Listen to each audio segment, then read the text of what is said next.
ပြည်သူလူထုကြီးအားလုံးလုံခြုံကြမှာပါစေရှင်မင်္ဂလာညနေခင်းပါ Wishing you all a very good evening to all the people supporting the revolution. Every Sunday we have the talk show at 7 p.m. Myanmar time instead of the one time. And my name is Tess, a member of the People's Go team. And today's program that we have invited, so this people's talk people suggest show have moved to the People's Go show, and we have been organizing for more than 30 times. And in terms of time, we used to have it from 10 a.m. in the morning we have changed to 7 p.m. and we hope that the new time frame is suitable for you. So that as we have announced earlier today, we have invited that a topic that most of you will be interested in, and I'm sure the topic is interested. That is, do the sessions work? How do people feel? Do sessions work? Fashioning that since 2021, we have started the movement to eradicate military dictatorship and all forms of dictatorship. It's been over 1 year now. That is that, and that. We have been also be for in many ways. People have been going on and carrying out sessions a different way.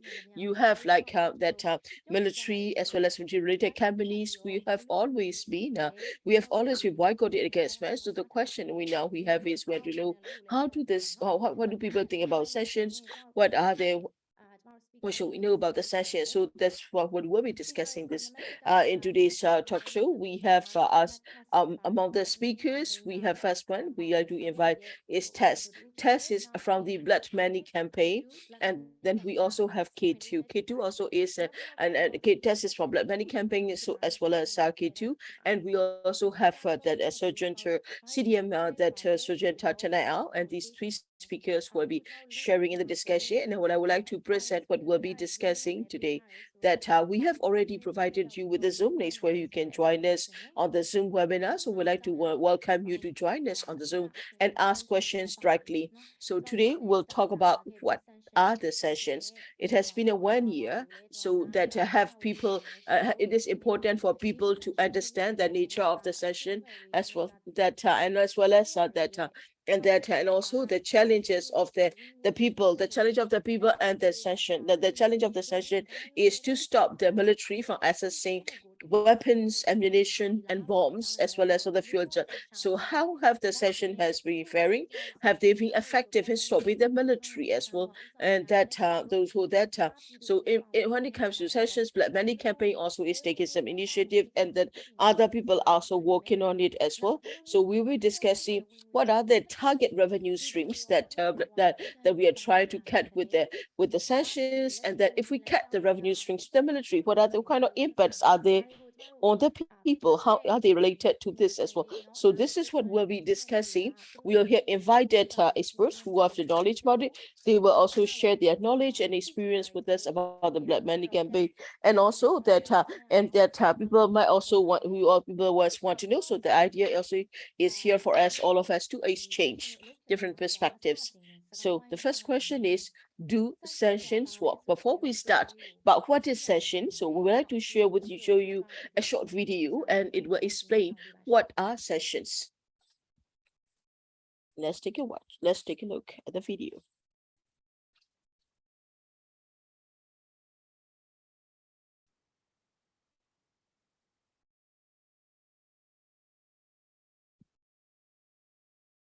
share sound တစ်ချက်လောက်ပြန်လုပ်ပြပါနော်ဟုတ်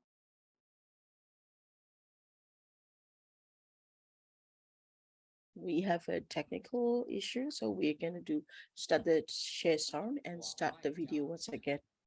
ဟုတ်ကဲ့ဒါပေမဲ့ဗီဒီယိုကတော့အတန်မကြားရသေးဘူး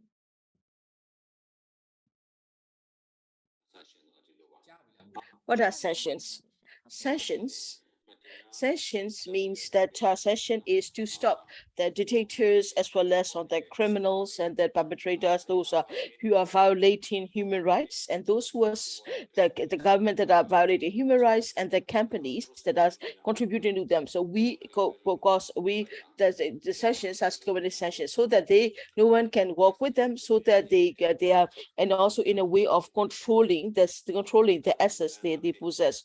It's a way of controlling the resource that they have, and at the same time in a way to make sure that we are using the support of the public to stop them from committing genocide, from committing war crimes, to stop them from committing corruption, as well as on the violation of the rules, and that the violences, the violent actions that are against the humanity. So these are what we call sanctions, is stopping military dictators and those who are violating human rights from being able to do business. When we do sanction works, the sanctions can work effectively if they are, that if you look at from Myanmar context, after 1988, there has been a lot of sanctions from various government, but in reality, that from our side, we will say that the sanctions were not effective back in those days, because although there was economic sanctions, despite the economic sanctions, military generals end up being billionaires, and while the people are suffering, the more and more poor people are going deeper and deeper into poverty, and then Myanmar ended up being one of the poorest country in the world, and because we were not able to we're not able to put sanction effectively on the we're not able to sanction effectively on the military leadership, we're not able to cut the revenue stream to the military, and to be able to do that, we need and that the sanctions were not effective because that were blocking the revenues that will have a more impact on the people. So this time we are working to make sure that the sanctions will stop directly the revenues that were cut to the military and the dictators, and that's what we focus on. We also look at what has happened in the past, and then we look at then where can we stop that will be the most impact on the military. So we consult with the experts, we calculate the risk and do for it. So that's why we do the revenue campaign. We go the revenue campaign. We stop there, that oil and gas, and also we also have other activities. And we also like to request people to join us in the movement. And through the public participation, that will also contribute directly to the Spring Revolution. So by cutting the revenue to the military, that we also so this way that we're able to by stopping the income, we also can make it very effective for the violence they have committed against the people of it. So thank you for sharing us about the explanation about what are the campaigns as well. So he also calling for action to join the Blood Money campaign. Blood Money campaign, or the Twisong way in Myanmar. And in this revolution, Blood Money campaign is a very well-known word, and most of us have heard that a lot as well. Very recently, I think a lot of people also signed that the Blood Money campaign, when we asked for, they need 200,000 signatures, and in fact that they were able to collect more than 200,000 signature, and that has been a lot of sharing as well, the Indonesian, as well as that when we there are also a lot of campaigns targeting international oil and gas company as well. We have invited 2 representatives from the Blood Money campaign. So we have Tess and K2. Hello to both of you. Can you both hear us? Good evening. We can hear you. Hello, Kotanao. Good evening to you too. Can you hear us? Kotanao. Kotanao is a CDM, the CDM. He was speaking, so he should be able to hear us as well. We'll start the talk now. So Koye has explained what are sessions. So we now have understand the nature of the session, what session are. Good evening. Good now. I think it says your connection is not very good. Okay, thank you.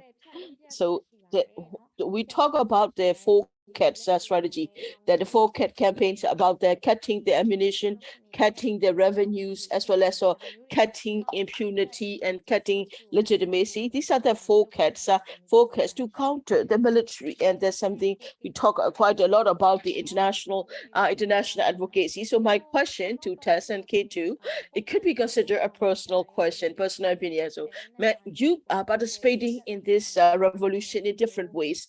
Those who are picking up weapons and are fighting in the revolutionary forces. There are also those who are demonstrating, those are organizing protests on the ground. So Black Money campaign for you, Tess, and for you, K2.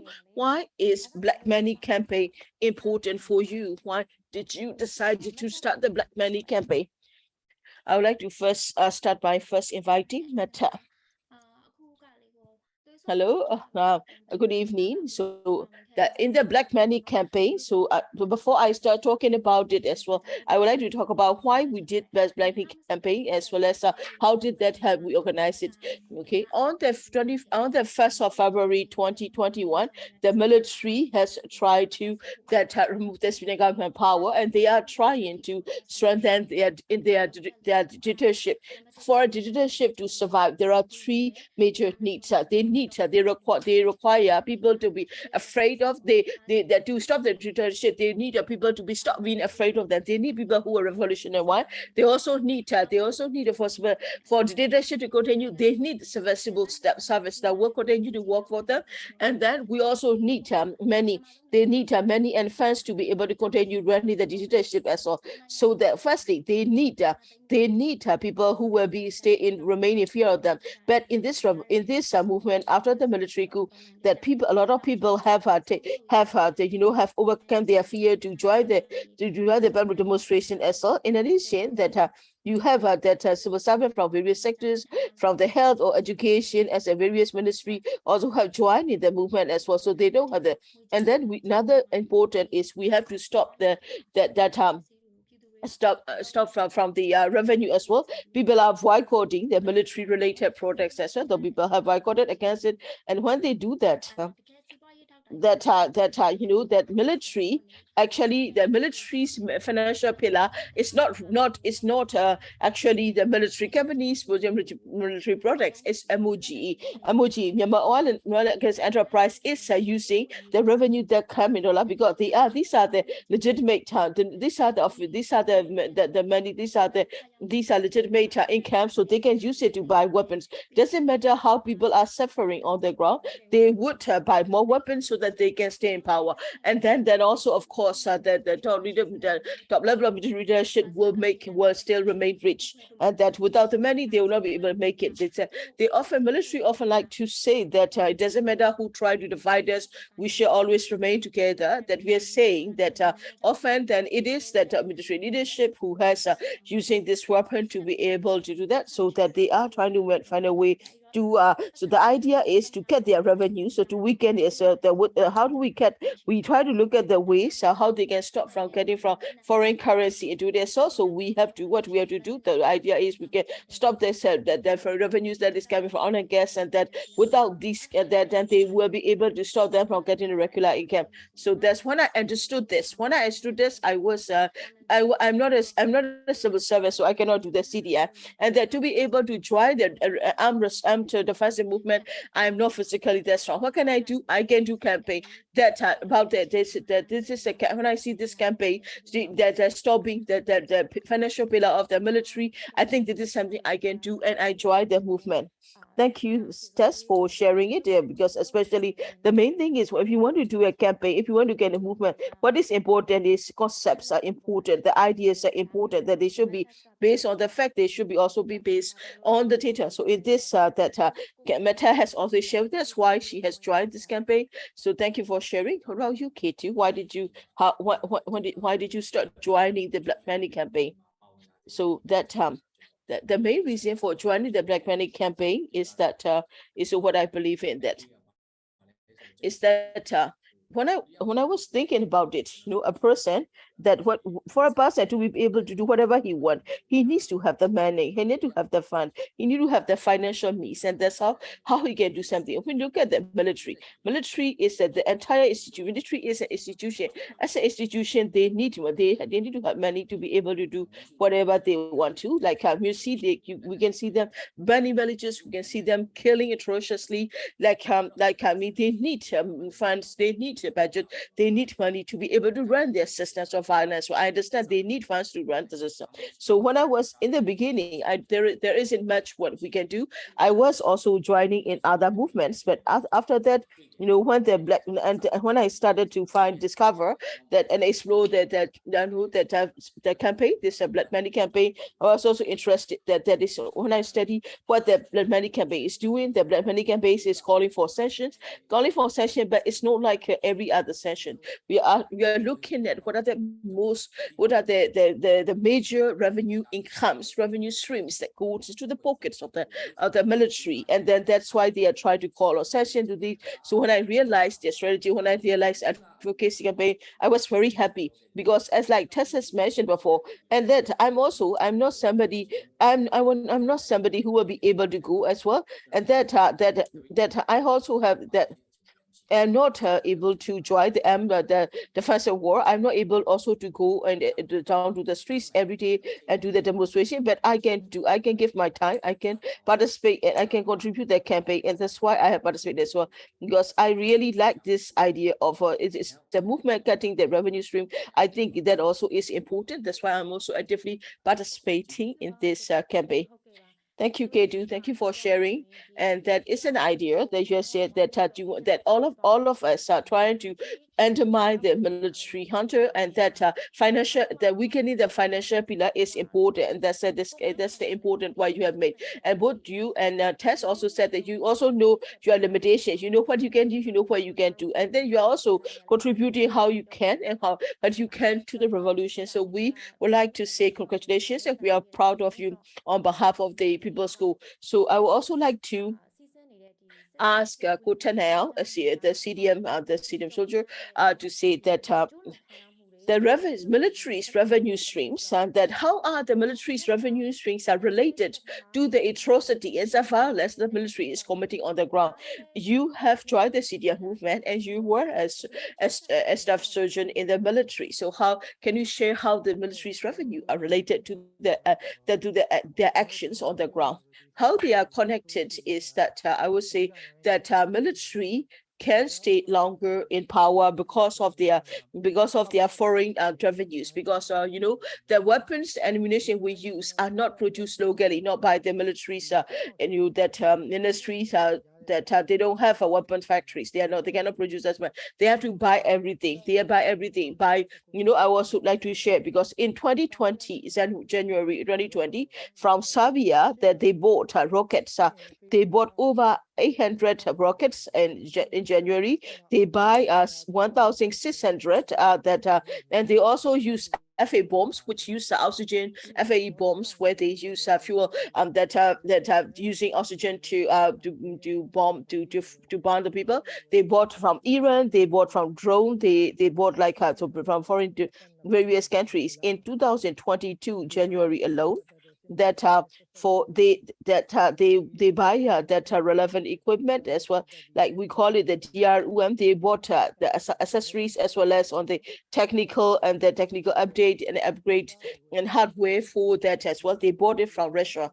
They bought for over that it will be about 800 million US dollar, is worth about 700 million euros. That's what they bought it as well, that especially for what the bombs they use in Air Force. And that the bombs, I think that out of there are 32 types of bombs they have, and that only out of the 32 bombs that the military is using in the Air Force, only like 1 or 2 can be produced locally. So what they are doing is that everything has to be imported as well. they, and what they are happening now is they don't have the manpower, they don't have the manpower, they cannot send additional troops to their ground troops on their ground. They are only providing, if there are battles, then they are providing that airstrike. So they have to rely on airstrike to be able to target the more. So they have to rely on artillery as well as on the airstrike, and that airstrike and artillery, I think that if we want to get a military advantage, then definitely we need to cut the foreign revenues, that the foreign currency that are going directly into the coffers of the military, because that will weaken the military, that will weaken the hunter, the militarily. And one of the news we have received is that in the MRI 17, there was that and also so that we heard about this as well, and that they bomb, and like they have just that they're burning it, that the fighter jets were airstrike and burning the villages, and these fighter jet fuels had to be imported from foreign countries, and that's why we need to cut those revenue streams going into the military coffer by weapons and killing more people. Thank you, Go for sharing it. Also, people are also sharing about the questions that are the do session works, as well as on that and that so thank you for sharing so that what that now you were from the Air Force, so you are also able to share about that these jets, these fighter jets, and these are bought from the international community from other country, and these flights, these fighter jets are being used to target the revolutionary forces on the ground who don't have the Air Force, especially because in terms of although the revolutionary forces may have a stronger morale as well as on that the dedication, but if we can stop the military from buying more weapons, so I understand that you in your presentation with the pictures and the photos, we understand better that that in terms of that we are seeing that that is more and more as well that I'm making, but so like that we also thank you for explaining. We also like to request our audience to please write comments and share about what you think. You feel free to share your opinion on whether the sanctions work or not. Please join in the discussion. Now I would like to go to the next part. I also like to read a comment actually, that the sanctions are not almost working, because since in the early times since back in the after the 1988 regimes that the sanctions have never worked. So that's why there was even an idea about should we approach from the help about the humanitarian perspective, but it seems like for the if the carrot and the stick strategy can it work if international like relations are relations. So I would like to, based on that comment, I also like to ask Tess another question. Like you're saying that Black Money campaign, we had done campaign back in the days after 1988, when we talk about the Black Money campaign, the current movement, the current campaign is how is it different? The sanctions and the Black Money campaign is the second calling for, how are they different from the past sanctions and the best campaign before? Yes, after 1988, against the military regime, there were many sanctions. Sanctions can also have a various form as well, and that there were also very different sanction forms that existed before. So I think it is that when we look at the analysis and reflections of the experts, we realize that Myanmar had many sanctions. Myanmar had campaigns calling for many sanctions. That what happened is the sanctions had great impact on Myanmar as a country, as a population, but the military were not. The military ran and escaped, and they get richer and richer. So that the sanctions were blocking the people from being able to survive, and that it is letting the military go free. That's why we have learned from the previous lessons, and that's why we are targeting MOG, who is practically filling the coffers of the military. Thank you for your question. That we have learned that what didn't work before, and the idea is to learn from the past experience, calculate to ensure which sessions will be more effective. So to make every session count and to make it more effective, let's try to listen more people as well. I'm sure there are also a lot of points they have to explain. So I would like to ask you another question, Mata. So Black Money campaign started in 2021. So what are your success stories, or rather than success stories? What are your milestones? Can you share as part of the work of the Black Penny campaign? In 2021, the BMC, the Black Money campaign, we started calling for the sanction. Through the sanctions, we have achieved many results. Actually one that we're able to make it very public education and public outreach. The MOG, oil and gas enterprise, is the main financial pillar to the military. We're also able to get the voice of the international community. That we're also able to bring the voice of the local the community, so that we'll be able to we also were able to put pressure on the companies that are working with the military. We are also able to put pressure on the companies that which are cooperating in other countries as well. When we got the EU session, it's an important milestone that we're able to achieve, and then also that we're also able to that most shareholders in a major or that energy companies were able to raise the issue as well. Like on the 25th of May, that last month, that Chevron company, one of the major shareholders, make a proposal as well to stop Chevron from investing in Myanmar. So is it enough? No, it is not enough. It is we still need more. So after 1988, military always has used their funding to be able to survive. So that it is that now right now people are starting to understand it. People are starting to see it, but it is also important that people understand more about it. People also to be more involved, and that's what we are working on as well. Because we to be able to so we're also be continue to work harder to get more sessions affected as well. Based on our way of thinking, sessions are important.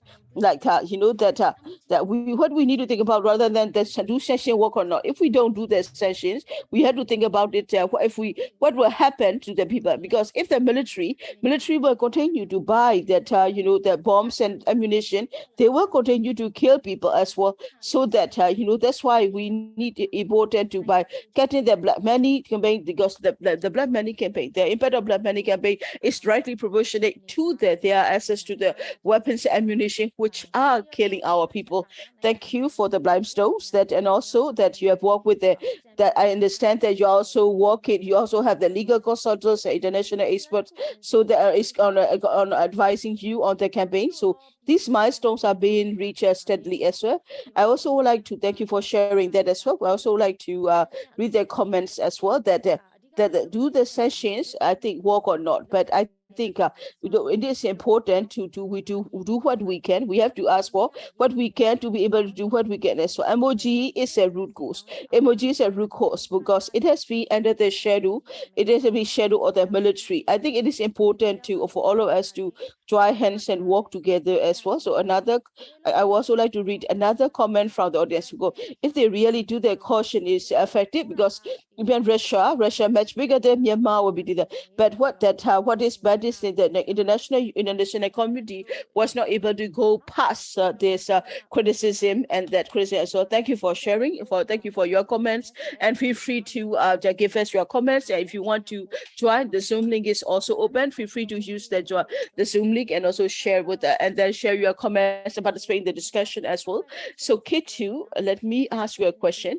That Tess had talked about how different the call for sessions from that of beyond after 1988 and current sessions. So what is Black Money campaign focusing on? What is your message to the people? How do you like to encourage people to contribute to the Black Money campaign? Right now, we are doing what we can, and that so that what we are doing is that we are trying to block MOG. We are trying to get that absolute sanctions against MOG. That's our focus. By blocking MOG, that if the US also that block that start that MOGs, that will be great. So that's what we are focusing on. We are asking for US government to take sanction against MOG. That's we are really on. We are using diplomatic channels. We are also working with with both the national and international organization on the ground. We are also working also with the youth and that organization on the ground. We are rallying to push the US government to take sanctions against MOG. And that's a movement that we are working on. Another is that is that U.S. So we are also working with both the Senate and the Senate and the U.S. House of the Representatives. We are also conveying that the voice of the people of Myanmar as well. Another point I would like to raise is that Htet company and Chevron company. So we have been reaching out to campaigning the shareholders to these two companies, these two energy companies. In fact, so what we are working on is that these companies that either they so they are planning to give $250 million to $250 million to this military when they leave Myanmar. We don't want them to leave. We don't want to leave the money to the military. So to give a very clear example is that we are able to do a signature petition. We're able to collect more than 200,000 signatures of the people of Myanmar as well. And that that we didn't have much time. We are hoping to get 200,000 signatures, but in reality we get a lot higher than 200,000, and that's something that makes us very happy that people are dedicated to it, and people are still committed to the movement and just into the movement. But we need to stop. If we cannot stop MOG from getting any revenues, then we will need to continue working. That we'll need to block MOG from getting any forms of revenue, so that something that I think it is also important for the people to that continue doing that as well during this system. So that's what we also like to request you, and we also would like to request the people to join in the campaigns to the extent as possible as well. That I'm also and also I would also like to share with you that Black Money have an official Facebook page on you can also study more about the topic on their Facebook page as well, so that we know about the Black Money campaign. And that so we also have received some updates about this, right? You have more updates about what the session are, how the sessions are different from the past session against the regime, as well as how the sessions are also related to the actions and the violence of the military. So good enough, sorry, share. So we'd like to go to the next important topic as well, that we talk about stopping the blood money to the military. We also talk about calling for sessions, and often then there are also people who also give counter arguments. Well, if you stop the blood money to the military, wouldn't that happen? Like if you also do the call the session, wouldn't that happen?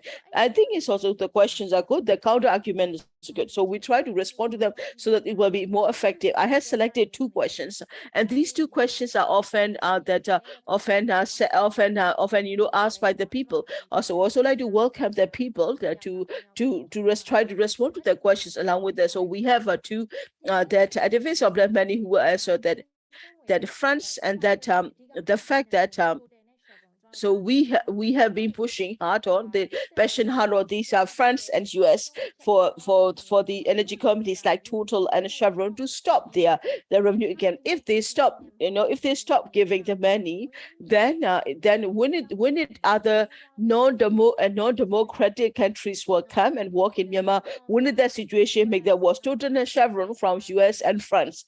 These are democratic countries. Okay, so if the companies from democratic countries leave Myanmar, would other companies from other countries, worse country, will come and work in Myanmar? So that is often the counter argument raised by the people who do not support the sessions. I'm sure the Black Money campaign has some answers ready for us, and people also want to know. So I would like to ask you, Tess, how do you respond to this question? If Total and Chevron leave, when it was companies coming, was companies or was country coming? Well, to respond to that question, Total and Chevron are international companies, even international companies, and they give many reasons. Actually, they leave, and because they leave is that if they leave and if others come back, what will happen? That right? I think it is also important to look at what is happening around the world. To give you an example, if you look at Russia and Ukraine, there is because of the war, there are a lot of war. Russia has been greatly embedded militarily, politically as well. So Russia will not be able to turn to Myanmar because they are struggling. They are still hardly managing their geopolitics. That they are also pushing hard. Russia was not able to stop the Finland and Sweden from joining NATO. as well. So politically, militarily, economically, Russia is not doing well. So they will not be able to come in Myanmar and take the place of these the companies are left, company who are leaving as well. They will be able to encourage the military, provoke the military. Just go on with the coup is good. That's what we will support you. We'll sell you weapons. So that's all they can do, because Russia is not a strong alliance to Myanmar. They may be able to just say encourage wars and encourage military, but they will not be able to do more. When it comes to oil and gas economic activity, it has a high benefits, but it also a high investment. It needs the millions of dollars to billions of dollars to invest in a project like in a country like Russia, who is spending billions of dollars in the current invasion of Ukraine. They will not be able to invest in Myanmar. That even then, when the Western countries, companies from Western country cannot come to Myanmar, they will not be able to do that. And that and also the military hunter that Myanmar and the military hunter is saying that, oh well, the total leaving does not matter for us, and they do not be. They said they are calling for more investment. But here, I think what the people we need to think about is that there's somebody who do the business is that they want to that they make business to make money. That they want economically, whenever they do an activity, they do the feasibility, they do analysis, they look at a country where things work. In that situation at Myanmar where everything is weak, and they will not be coming at all. At the if an oil and gas company, if they leave a country and they come back, they have to take 1 year to prepare to leave and then to come back again. So it will not be immediate. So that's what I'm saying is that even the international companies will not come because cannot come in because they will not be able to make profit. I don't think the neighboring like be able to come in and replace them. And think I would just want you to think about it. Is it possible or not? Because MOGE is generating with the total Shamro, they are getting about about $1.5 billion every year. So with this company, so if these companies have this, were the company able to come back? What is more important? We need to get the blood money. We don't have to worry about what is coming next, because that's hard to do, because we need to make the military desperate for the dollars and foreign hard currency to stop that, because if not, I think it is a way to get out the revolution to get quickly to the victory. Thank you for sharing. The total and Chevron, their way of thinking is based on the profit as well, and that's why they try to leave as well. So that means that our neighboring countries too. If you were to talk about China or talk about Russia, they don't have those who don't understand the democracy standard, is because they want the profit. So they would be even more hesitant than others, because for them is benefits and the profits are the most important. So they will not be taking the risk in investing as such contest in Myanmar. So we also like to get your opinion, your comments. So please feel free to write comments. You can also raise your hand and then join in the question as well. So we will also have a Q&A session, and a Q&A session, and also that we also feel free to ask us if you have any comments or if you have a feedback. So feel free to share with us as well, and that. So I would like to ask the next question. It is that. So there is also another argument about the sanctions, that if the revenues to the military are cut, people need electricity. That right now. ဆိုရဲစိုးရင်ကျအဲ့တော့ဒီလို sanction လောက်တာကိုနည်းနည်းတွန့်ဆုတ်သွားစေအတွေးမျိုးတွေရှိနေကြတယ်ဒါကိုဘယ်လို counter ပြန်လို့ပြန်မျှဝေပေးခြင်းနဲ့ပြန်ရှင်းပြခြင်းတယ်လေကိုကေတူကိုဖိတ်ခေါ်ချင်ပါတယ် Okay ပါအမကျေးဇူးတင်ပါတယ် Okay Thank you, Michelle. Thank you for asking your question. And to respond to your question, first thing we need to think about is that, is the military, does the military have genuine good intention, that and a compassion towards the people? I would like to say by cutting the revenue, will there be a negative impact on the people? Let's look at it here. So people have needs. People need electricity. People have basic needs. People need access to health and education. As you know, since the coup had happened in the current situation, the situation has gone worse. That if they really have good intention towards the people will not be able to suffer this badly like this. If you look back the history also, after 1988, there were also sessions. I think we have already covered that as well. After the session, although there were sessions that the military doesn't get, because at that time it was not just the military, because MOGU was not targeted in the session, and that what happened is that that military was able to continue as they were, and that the MEHL, for example, they have about 3.6 billion jets, and they were running the operation, and these funds were coming from MOG. So you can see that how is irrelevant the revenues from MOG to the revolution. MOG, the more money MOG makes, that means that people will not have they are not meeting the people's basic needs. The people are being killed. But what we are seeing with the more money to the military, we're going to see on our mobile phone screen, we're going to see horrible posts of people being burned, people being killed. That's what we'll see, because the money from MOG is not contributing to the basic needs of the people. Will the basic needs of people be impacted? I think we don't have the question. The question doesn't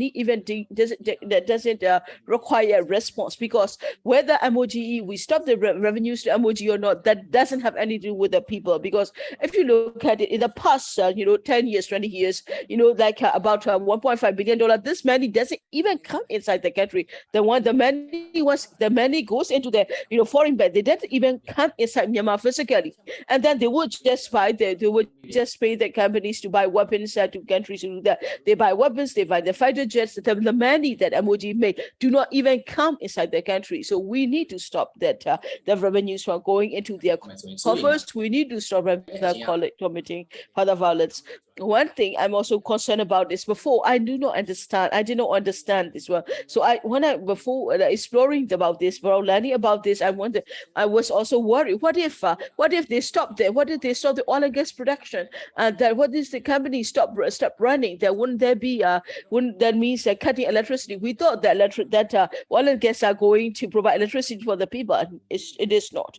That is not true, because if you look at it, the electricity in Myanmar are being produced. If you look at electricity provided in Myanmar, that 58% comes from the hydropower, and the gas is from 38% gas. That's not from the Total and Chevron. No, these are not from the gas reserve the Chevron and Total are producing, and that's not from there. And that all they produce are going directly to the other foreign countries. And that coal-fired power fund is 2%, solar is 2% as well. So that's all we have. That's all they have. So before the coup, so if we look at them, there were over 6,000. We were able to produce 6,000 megawatt to provide electricity after the February 2021, after the coup. And if we look at the data, they are only producing 2,000 megawatt. There was a dramatic loss, and what do you say? It doesn't have to do with Total and Chevron. Even before that Total and Chevron left, the electricity is being cut. I guess we can say that Total and Chevron MOG has nothing to do with the electricity. There are also some relevant, but about half of the city of Yangon, 50% of Yangon is provided by the electricity from the Yangon gas field. That's the only place. That's the only area that would be directly related. The other gas reserves, other production are not related to the Chevron before. So some of the people called the argument saying a concern saying that if the Total Chevron stop operating, or MOG stop at that companies stop operating, what will happen to the impact of the electricity? I think there are no impact as well. Like if you as in the video. that what we explain that is we are looking at the way this we are calling for the sessions that will have the most impact on the military and the least impact on the people. The MOG is a root cause, and MOG is a root. It's an important route, waterway route to the military, and that's why we are focusing and calling for the MOG as well. That we need to stop the MOG. Only then that our revolution will be successful, and that's why we'd like to encourage you. We need people to support us, support the Blood Money campaign in cutting all revenues of MOGE. Thank you, Kukedu. Thank you for sharing, because that also have make it clarify some of the points that we did not understand well, and when we understand, when people tend to think that, oh, the oil and gas companies are leaving Myanmar.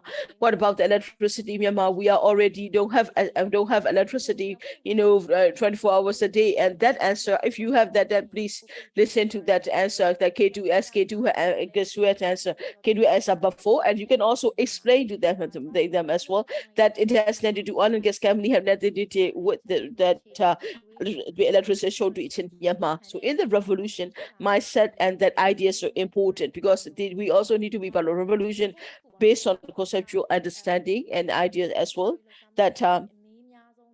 So when we talk about the blood money campaign, so we have already dealt with the two counter arguments and questions that has often been raised when it comes to the black money campaign. I'm sure people also have questions they want to ask. So we'd like to give a chance for people to ask questions, and then we'll definitely give our speakers another round to share as well. Among the participants, we also have hands raised, so that you can feel free, if you want to directly participate in the Zoom question and answer session, please raise your hand, or you can also use the Q&A box to also to answer. So Ado has, I think, raised your hand. Ado, the mic is open. You can talk now. Hello, Ado, can you hear us? Okay. Ado has raised his hand, but it could be a technical issue, so he's not. Hello. Oh, yes, we can hear you now.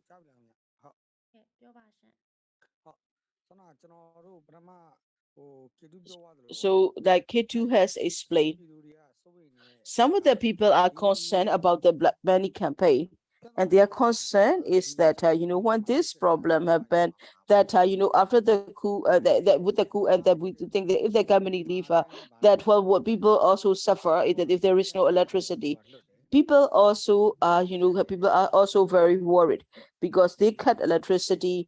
They will cut electricity, they will block the bridges, and the military do whatever they can to cause problems for the people as well. And that some people don't put it in mind, and that they can say, yes, we can go ahead and call for sanction. Another thing we are seeing is that they are cutting electricity by hour. They are saying this kind of counter offer as well, and that if you do this, we'll give you electricity. And that some people understand, some don't. And from in our community, we understand that very well now. So I think it is also important to make it clear, write it in writing, and why this is happening. And some of the people might not be able to join in the Zoom link, and then we also, I think it will be good if you can share it in writing so people can read and also understand as well. Thank you. I think that the point is for K2, I believe. K2, do you want to respond to their suggestion? Thank you. Thank you, Adam, for participating in the discussion, and thank you for that also. And if the way what I understand is that you want people to understand better about this as well, so that we want us to put more ads to make people understand issue better. We will try that, sir. We will try, brother. We will try, because we will try so people to understand better as well, and that leaving these oil and gas company leaving Myanmar, it doesn't have to do with electricity in Myanmar. I understand that. I must say that I understand totally. And that I was also listening to this Zoom call, and that I understand in your basic discussion as well. But there are also communities that who don't understand. We need to explain to them as well, because that's what they need to understand. They may feel that they might have an impact on the electricity, access to electricity. Yeah, so we need to try harder. I understand that. I don't thank you. because there are two things. Firstly, is that these oil and gas company, and that if the companies leave, and then that they will say that that mindset, that propaganda, that if they leave, then grassroots community will not get electricity, and that's the bad thing that we have to fight.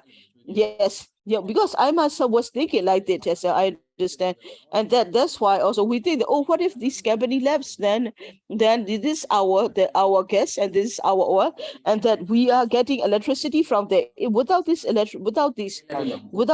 without oil and gas companies, how can we get electricity? We also tend to think like that. So I think it is important for us to make it clear for the people, and that's why, because we don't know before, but when you learn about this, and then you know that this is not true, and that it is not that they are actually, it is a propaganda of the military is using to the people will be reluctant about the about the sessions. Guado, thank you for sharing. Thank you for sharing, Ado. And then we also hope that it is also that we also please also share either our video link as well as for the Black Money campaign also have received your recommendations. So I'm sure that they will also share a lot of writing as well. Thank you. If possible, so we'll make it easy, that so that if you can also share this or the link, I think we can also share, because it's easier to read as well, because live video and all that, some people might not be able to watch videos as well. So that can you also share it also on the page, so that we can also do that. Yes, thank you. That so we also I also invite another one of the participants to join in the discussion. Pusin, please.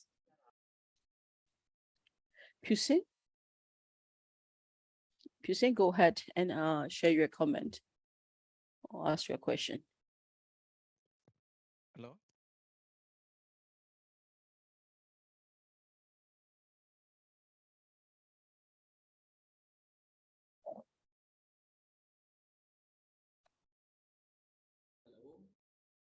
Yes. Hello. Oh, okay. I think the sound is a little bit delayed. We are not hearing you immediately. Oh, can you hear me now? Hello.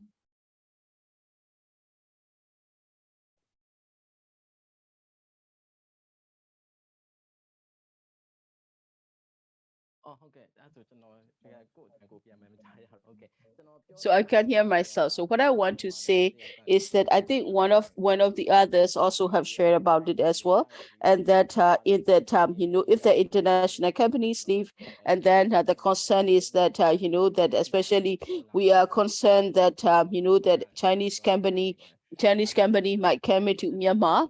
But what I would like to share is that in the oil and gas company, the biggest company is United States is the biggest. If the United States takes sanctions in oil and gas, then all the other companies that are related to that, linked to that, they also have to take sanction. That also will be sanctions, so that and when this sanction is happening, who will have the courage to do this? If because US company take a sanction, then other companies will have to also follow the sanction. So I don't think that a company will be other related company will also have be taking a session as well. Tess, do you want to respond to the comment that Pusin has made? Yes, indeed. That's why our Black Money campaign is pushing hard for calling for a second call. We are pushing Moderate and the US session against emoji all against as well. In the movement, we bring the voice from the community. We also bring from the internet Myanmar diaspora as well. We are also asking for the US to call US to set sanctions on the Myanmar military, because the US, if US will call for session, then other countries will not be able to do the session as well. And the fact that if you say when you said that, I think if US will call the session, then no other countries will not be able to, and that's a very good point. And that the fact that you understand, because this is also as a message that we are trying to give to the people. So please, thank you for sharing your comment as well. Thank you. mostly, I think oil and gas. US is the number one in the oil and gas. They control the oil and gas market. If they call for the sanctions, the US and most companies will not be able to operate. If the US has called for sanctions, and that's why US sanctions are important. Yes, that's why we need that in the revolution we need good and the right kind of support from that as well, and that's why also we are also we are calling for sanction against MOG. So if you're not clear, if you have confusions, or if you want to things to clarify, feel free to ask questions now, or you can also send questions to the Black Money campaign page as well. They will definitely respond to you and explain about it as well. If that's anyone, if you want to ask questions, comments, anyone from the attendees? Guato, I think your hand is the old one, right? The hand you have raised was from the previous time. Guato, yes. I have another question. Oh, okay, please go ahead. Can I? Sure, please go ahead. Yes, we have time, so please go ahead. Who do you want to answer? Also, please. I want to ask Ketu. Can you answer this one? Right now, that the gas and the oil and gas that we are using in that in Myanmar right now, that in some of the gas stations in Myanmar there has been a blocking, and you have to queue to gas the gasoline and diesel in Myanmar. So I think MOE and MOG is differs. I understand that, but how is that connected? That does it have an impact as well? Because how will the sanctions will have an impact on the transport sector? Thank you. Okay. Thank you for the question. Thank you for raising this point as well. So that what we have studied is that transporting the gas and that the natural gas or gasoline, diesel. So we haven't studied much about the diesel. So I will not be able to give you data. But what we understand is that in Myanmar we have natural gas that all the LPG that is used for the used for the taxis or the cars in Myanmar, as well as on the diesel and gasoline are not sufficient. No, I will say that it doesn't relate with MOGE, because that is extracted from Myanmar. The natural gas that is produced, that what we call them the raw, that are not that these are like these are raw material. They have to be refined. They have to be refined to be able to use it. We have to send to the refinery, and then through the refinery, the Myanmar will then buy again. Then they will be there for the cars and for electricity, and then what that is refined will be given to the people for usage as well. So right now that natural gas, then the gasoline, as well as the transportation, we're using the natural gas, and that all these are that it doesn't have to do with what the emoji had produced here right now. Actually, that all the gas production, like a Total company, they said they are leaving Myanmar, but they are claiming that they are leaving Myanmar, but they haven't left yet. They're still operating on the ground. That if the gas is no longer enough, and then we have to look at it. That's why we have to worry about these companies are still there on the ground. They are running. If they are still running, and then if you have those electric shortage, then it doesn't. We can say very clearly that it doesn't have to do with the insufficient of shortages of the oil and gas on the ground as well. And that I'm sorry, we don't have the data, so I cannot guarantee the data, the truth of the data, because we don't have research or we don't have done any paper, so we'll not be able to see. But it doesn't have to do with this one. Noted, and this is also an important point for us to learn, and that so we also like to request, if you have knowledge about this, also please share, because we also need to, if you're listening to this, and if you have information that data that please feel free to share with us, because we all need to learn from each other. And thank you, Guadong, for raising that question as well. So I would like to go to next question. So this is a question that may ask it. It's a question to Gotenayang. Good to know. So if you're present here, the question is, may I ask the question, what the does the military personnel, so the rank and file, and know about the Black Money campaign? Now, to what extent they understand it? What about the CDM? Those who want to join the CDM movement, do they know about the Black campaign? No, I'm not talking about the rich officers. We're talking about the foot soldiers. Do they know about this? If they don't know, then how can the Black Money campaign get to make sure the soldier understand better as well? Well, about that, in the military, I don't think they know anything about the Black Money campaign, because only as we learn about this, after we have left the military through our own exploration as well in the military, that they don't know much about the foreign revenue coming into Myanmar. Maybe officers will know. The officers that even then, apart from the very senior commanding officers, most officers or rank and officers or junior officers or the foot soldiers will not understand that in terms of to what extent we are thinking, we are always fighting at the enemy. And so they also they don't want us to understand. They don't want to also to understand our rights. So we will not know about this kind of campaign. They will not. So do you think that? So that means that the military will not understand about it as well, whether you want to join the CDM or not.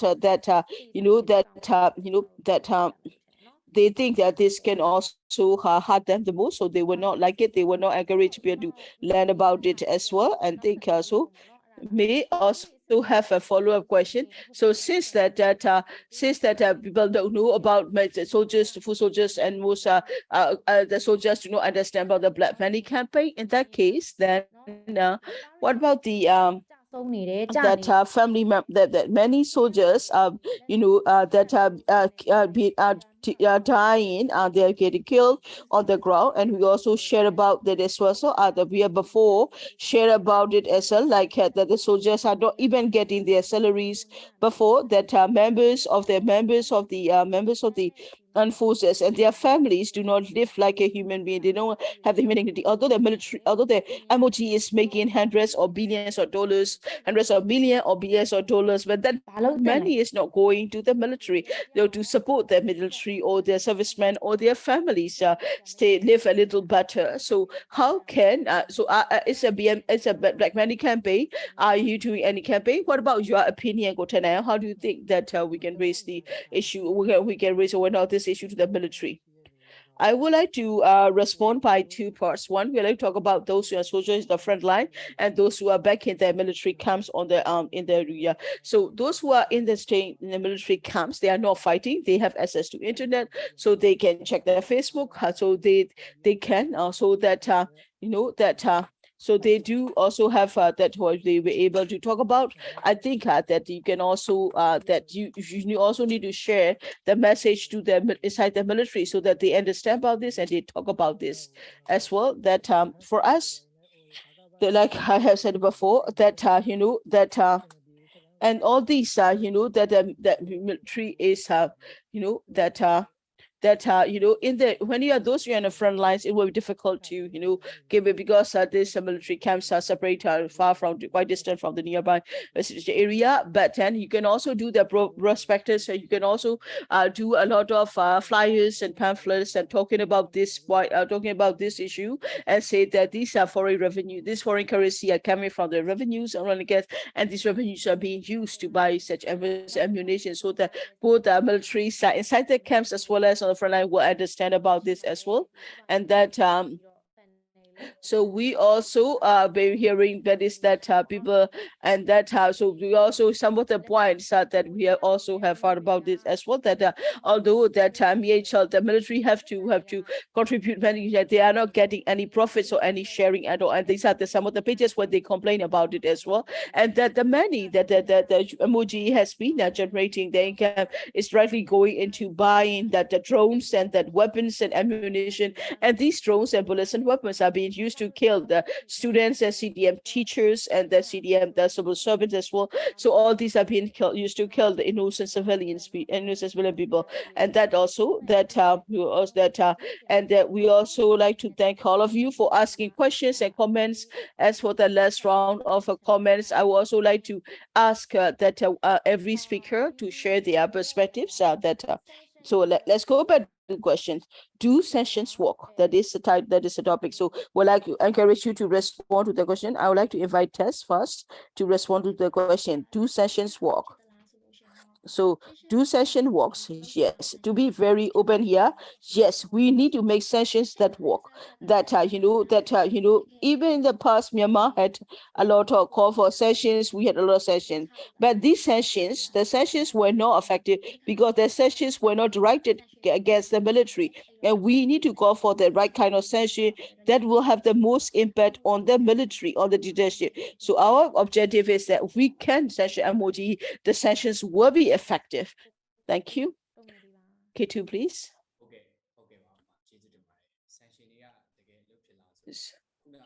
So that that the question that is, do sanctions work? Yes, sanctions work. That we can make the sanctions work, but for the sanctions in the past were not effective because they were not targeted against the military. So that's why it doesn't work. But that the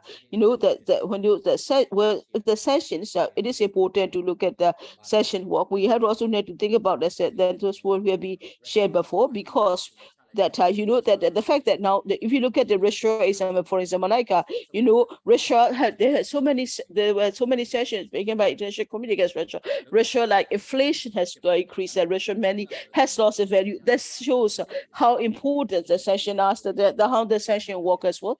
But if they have that other countries are genuinely interested in it, they really want to help us, that we can. So we are also hoping that we need the support of the people to be able to join in the movement for the sessions, for that to happen. To summarize this, yes, do the sending was, yes, we can make the session was, and they don't, because before the sessions did not work because they were not making efforts to make the sessions more effective, because they were not able to bring important agencies like MOGE, and that's why the sessions are not work as well. Thank you very much for sharing. It's also very clear.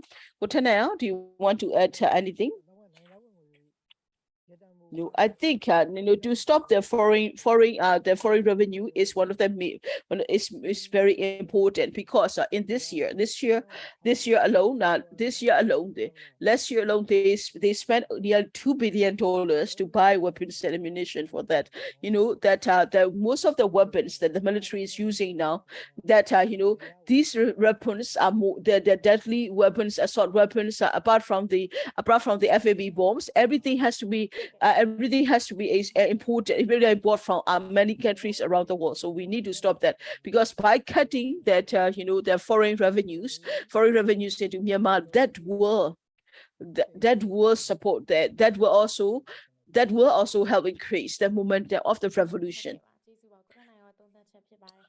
Thank you for the now. So anyone you want to share that to you, last question, that and also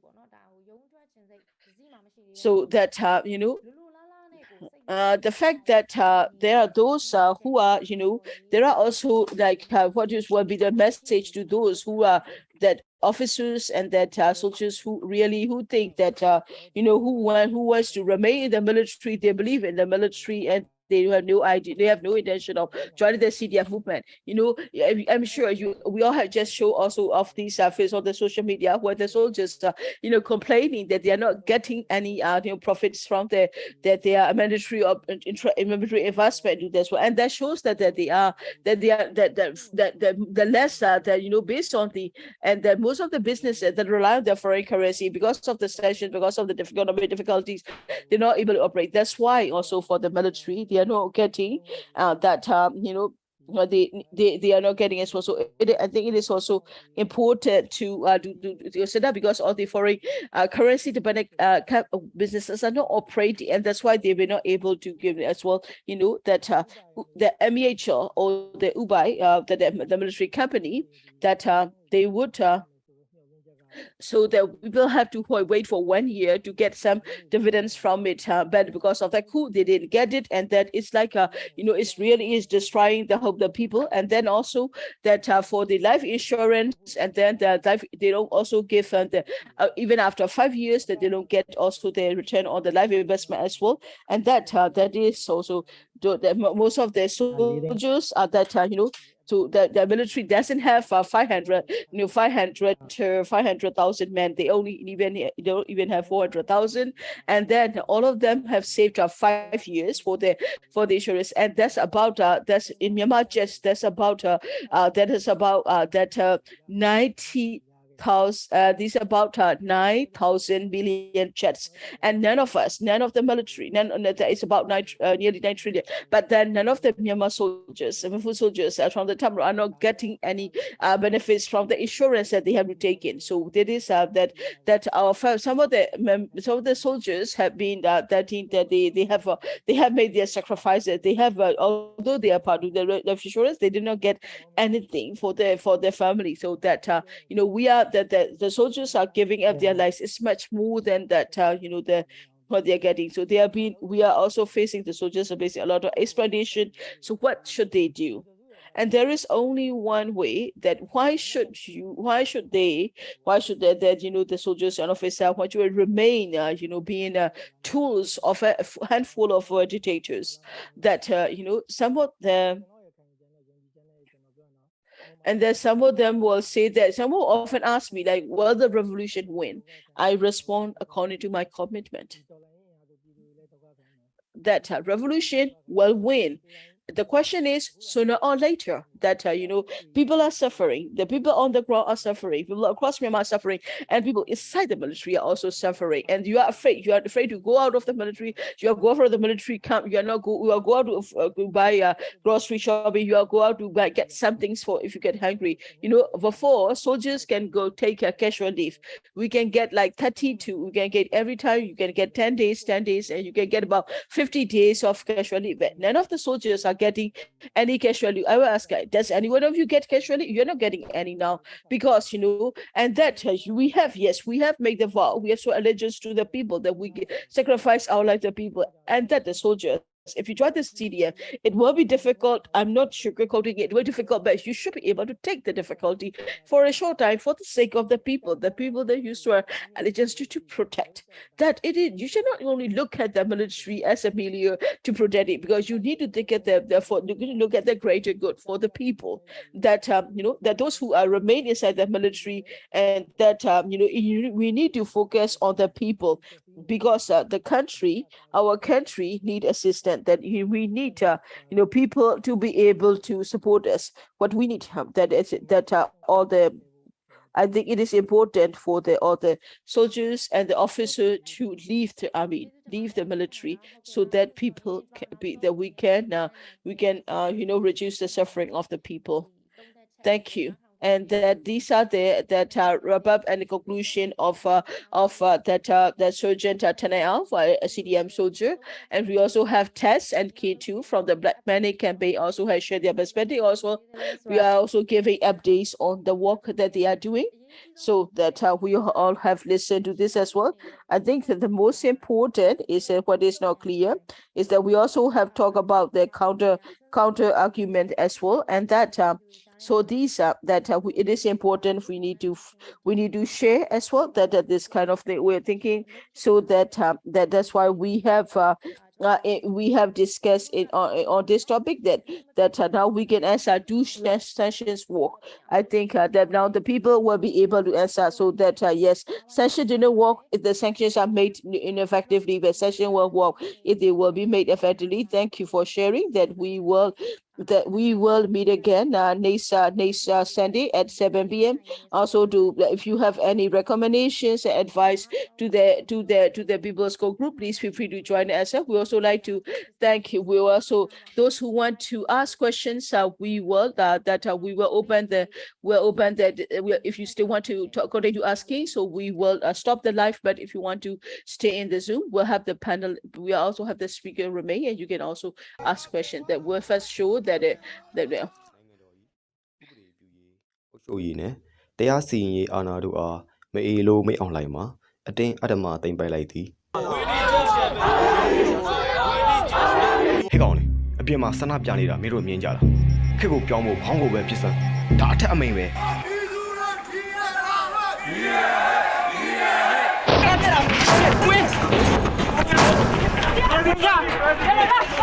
်လိုမသားကြီးမင်းတို့ကပဲဆန္ဒပြနိုင်မလားငါတို့ကပဲပြတ်တတ်နိုင်မလားတွေးကြသေးတာပေါ့ကွာ ဆန္ဒပြခြင်းအာနာပြန်တောင်းခြင်းကွာဘယ်အာနာမှပြန်မပေးခြင်းလို့အာနာသိမ့်လိုက်တာကွာမင်းတို့ကဆောက်ရှက်မရှိအာနာလည်းပြန်တောင်းနေတယ်တက်ကွာကုန်ပြစ်သက်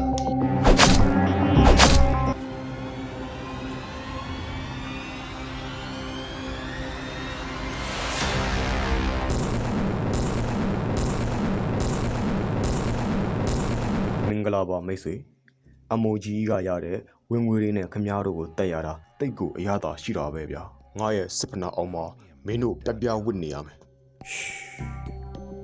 ဒီဝင်ငွေတွေနဲ့မင်းတို့ကိုတက်နေတာမင်းပဲသိပါစေကျမတို့ကိုတတ်နေတာကျမတို့ကိုတတ်နေတာ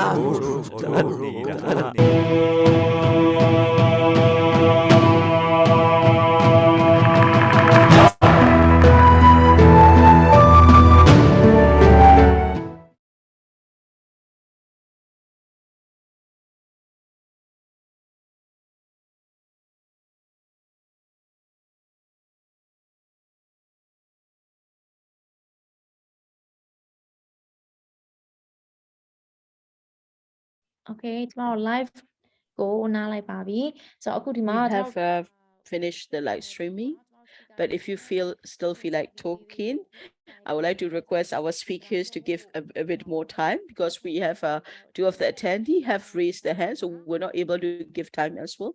So that we'll not able to give a 10. I think we have. I think okay. Adong. You have raised your hand for a long time. Sorry, we didn't have much time. Yes, so Guado, if you want to discuss, please go ahead. Hello. Guado, can you speak?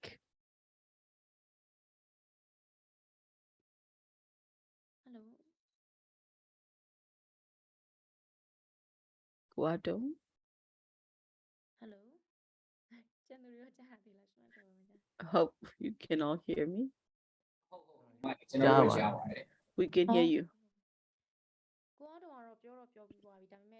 Guado has already asked question, but I believe that you kept your hand raised, so maybe you also want to ask more question. Guado, are you still here? Yes, I'm here. So do you want to ask her? So please go ahead.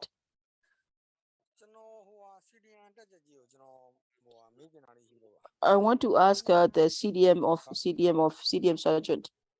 Yes, please go ahead. ဟုတ်ပြီပါဟုတ်ကဲ့ခင်ဗျအခုဒီတက်ထဲမှာဗျ Inside the military, you know, and when we talk about these sanctions, I think a lot of people would not know about these sanctions. Am I correct in assuming that? Yes. Like I said before, so maybe like senior officers might know about it. Big senior officer, commanding officer will know, but the juniors will not officers, even junior officer will not know about them. So I think what is happened in some cases, even if we made a lot of efforts. That some of the when we look at the comments and like they are not, but they seem to be really ignorant about these important points. So like you're saying, so they don't know about this. So in my opinion, I think it is important to do that.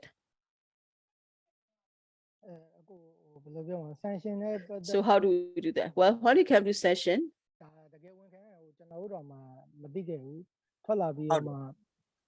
စစ်ကောင်စီကိုပြန်တော်လှန်ရမယ်ဆိုတော့မှ So, even as we don't know about the sanctions, we don't know about all this revenue.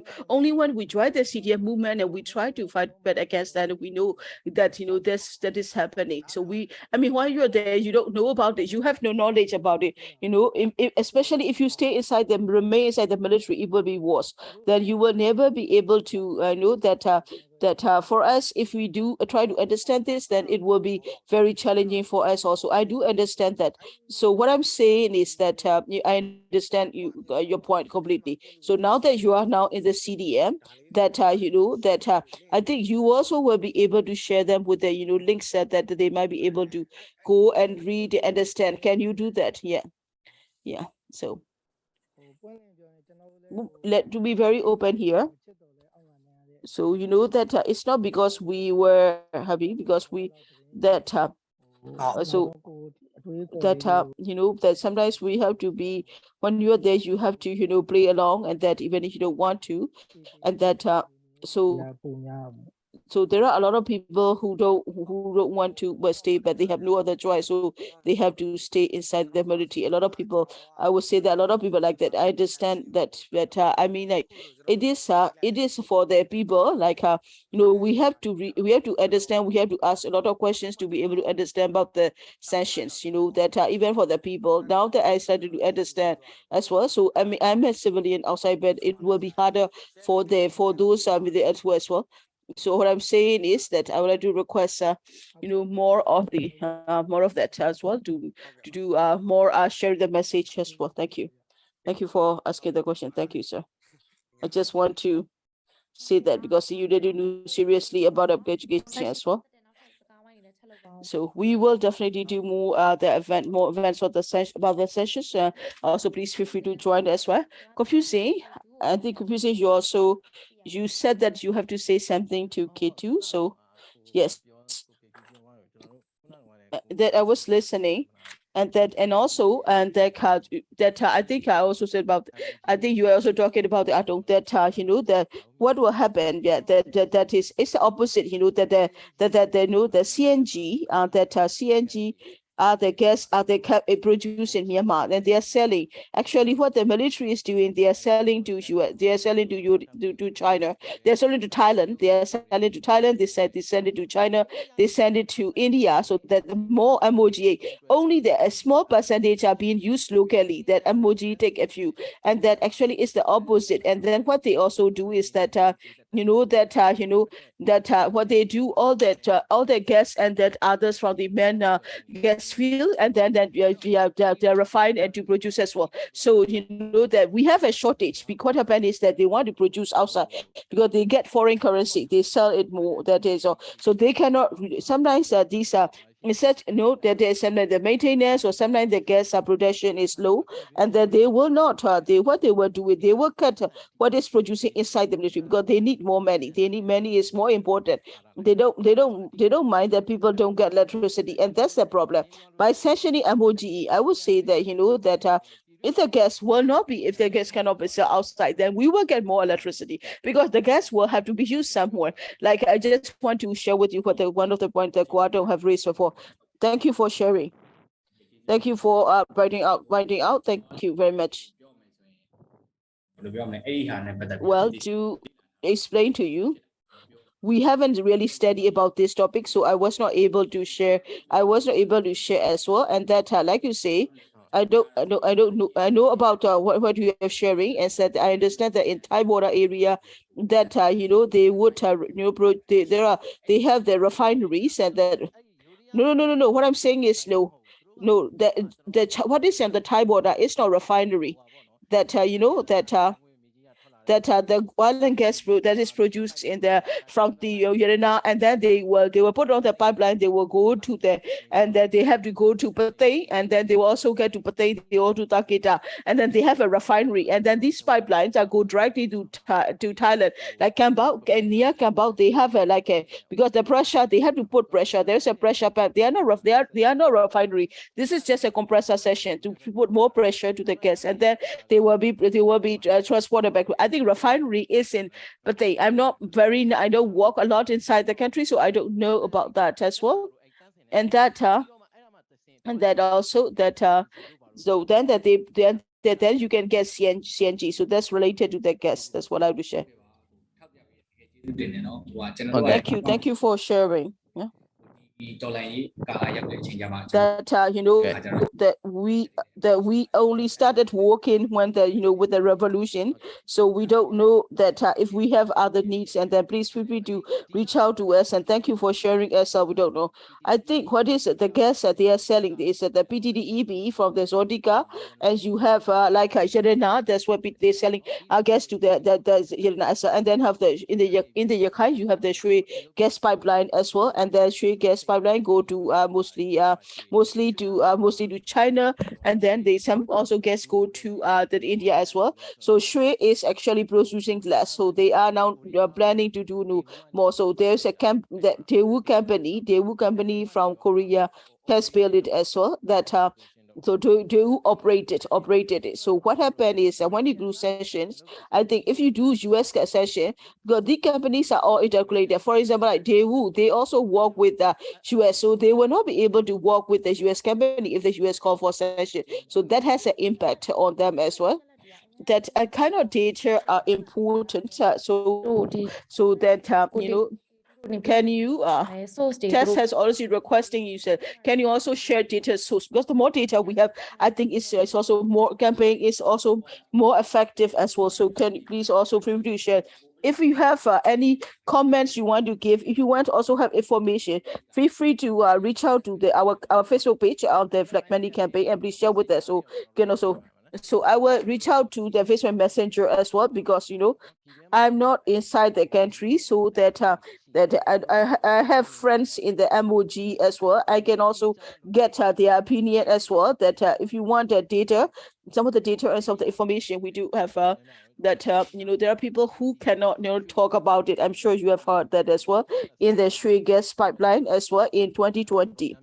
There has been a demonstration, so that they change a lot of people as well. Actually they dismiss a lot of people, and then they in the Shui gas pipeline, what happened is where they even like there are no more all people, that all that because it was because they were trying to vote for Myanmar. They tried to vote. MOG was not happy, so like Shui gas pipeline, people got dismissed. A lot of my friends, my colleagues were dismissed because they want to vote in the election.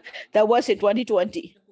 May I also, to be very open here, I would like to ask you for assistance. That kind of shit, can your friends, some of your friends who are close to the oil and gas, if they're still here, then please, we want to contact her directly. We want to contact him as well through you, because we want to get reality. We want to up the ground. We really need it. If it is possible, please reach out to us as well. That I will contact your messenger. Please reach out to us, Black Money campaign, and we want to follow up with you, because we are really looking forward to that. Thank you. That's all I do, share. I think we also remember that Fusini. I don't know why Fusini is my daughter. It's my daughter's name. So you can just mention it, so the admin will know who you are. You just say that I was in the name for you. So my episode with the Thinzar, I'm based in Singapore. Fusing is my daughter's name as well, and that she might have used it, and that's why when they called me Fusing, I didn't know who that was. I didn't know that it was me, and that's why I was keeping silent for that. I will definitely reach out to you as well, and that also I know that I have some friends who are really working in those reserves. I could be your relay to get information from them, the information that you're looking for, what information they can share, because they might be willing to work directly with you or not.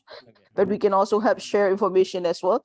I definitely need your assistance for this campaign. Thank you very much indeed. Thank you. That's all.